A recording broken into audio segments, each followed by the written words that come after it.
Japan thought it had a deal. 15 months ago, Tokyo sent its prime minister to Washington, pledged all by $50 billion in US investments, and accepted a 50% tariff cap on its exports. The deal was framed as a diplomatic win for both sides. America got a massive investment commitment. Japan got certainty. The tariff war, at least for Japan, was supposed to be over. On June 2nd, the U.S. Trade Representative put Japan back on a tariff hit list. This time, the charge isn't overcapacity or trade imbalances, it's forced labor. And if the proposed 15% additional tariff takes effect, Japan's carefully negotiated deal would be worth significantly less than the paper it's printed on. The U.S. Trade Representative announced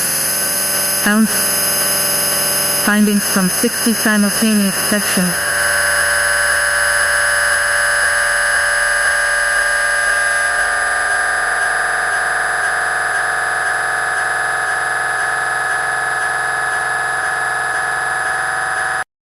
Japan is on the list. Under the proposed structure, economies that have adopted a forced labor import ban get hit with an additional 2% tariff.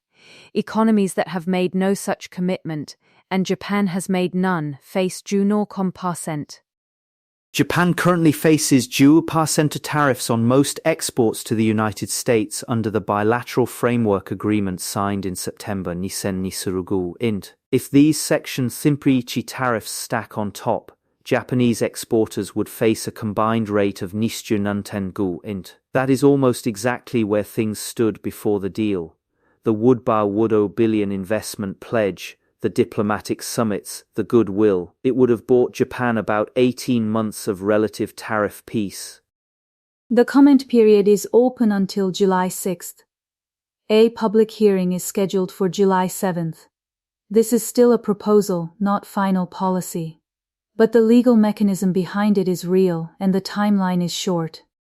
To understand why Japan ended up on a forced labor investigation list, you need to understand how Japanese supply chains actually work. Japan is world-class at manufacturing finished goods.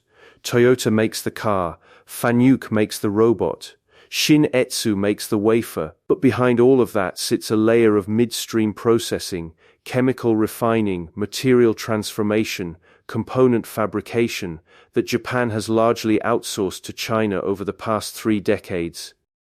Rare earth processing is the clearest example. Japan mines almost no rare earths domestically. It buys raw ore from Australia, Africa, and elsewhere, but the processing, turning ore into usable oxides and metals, happens predominantly in China. According to estimates from the East Asia Forum, China controls between 10% and 20% of midstream rare earth processing capacity globally. Japan's electronics, automotive, and defense supply chains run on those processed materials. The EV battery chain is similar. A report commissioned by the Japan Uyghur Association and Human Rights Now identified Marubeni, Mitsubishi Electric, and Panasonic as having indirectly sourced from suppliers in Xinjiang, not because these companies were reckless, but because the supply chain links were opaque. Lithium and nickel travel through multiple processors before they reach a battery cell, before they reach a car. This is the exposure the USTR is now pointing at. Japan hasn't adopted anything like America's Uyghur Forced Labor Prevention Act, which presumes that goods from Xinjiang are made with forced labor unless proven otherwise. Japan has no equivalent statutory presumption, no formal import ban, no enforcement mechanism. The USTR found that Japan belongs in the category of economies with no forced labor import prohibition, and priced that accordingly at 10%. The irony here is sharp. Japan is one of America's most cooperative economic partners. It accepted tariffs without retaliating. It pledged hundreds of billions in investment. It quietly restructured its trade posture to align with Washington's strategic priorities. And it still ended up on the list, not because of anything Japan is doing to American industry, but because of what China is doing inside Japan's supply chain.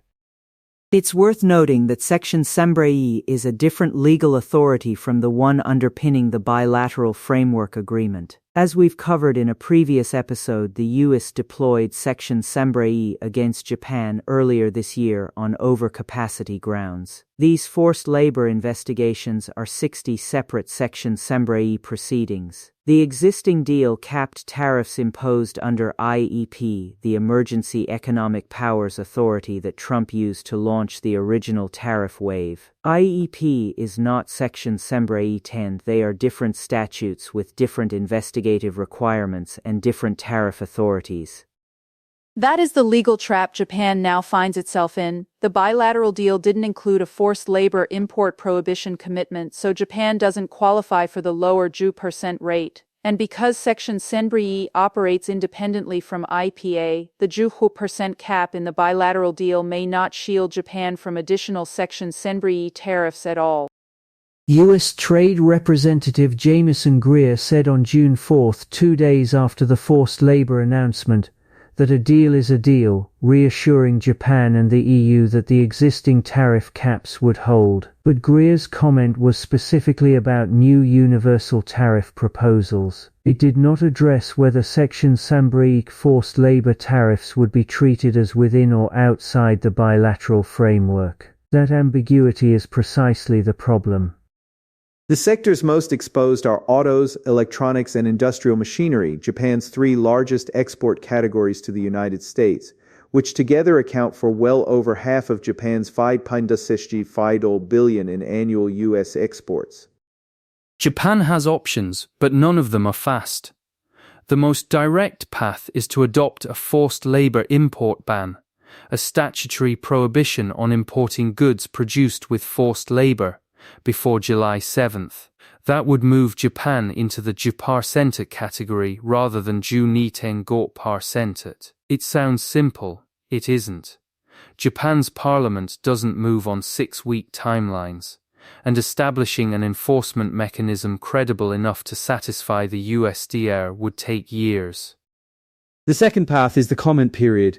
Japan's government and its industry associations, Keidanren chief among them, can submit formal comments before July 6, arguing that Japan's existing supply chain practices, its ongoing de-Chinification investment programs, and its diplomatic commitments justify more favorable treatment. This is a legal proceeding. Evidence and argument matter. Japan has experience in trade advocacy at the USTR level, and with a July 7 hearing, there is a compressed but real window to make that case. The third path is the long game: accelerate supply chain restructuring.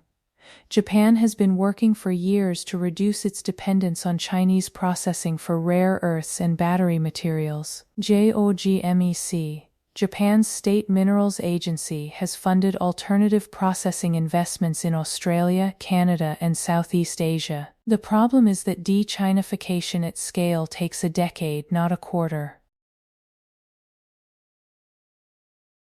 What this episode tells us about Japan's economic position is something that's been building for a long time. Japan's strength, its deep integration into global supply chains, its relationship-based procurement networks, its willingness to accept Chinese processing as a cost-efficient middle step has become a liability in a world where supply chain provenance is now a legal and political question, not just a logistical one.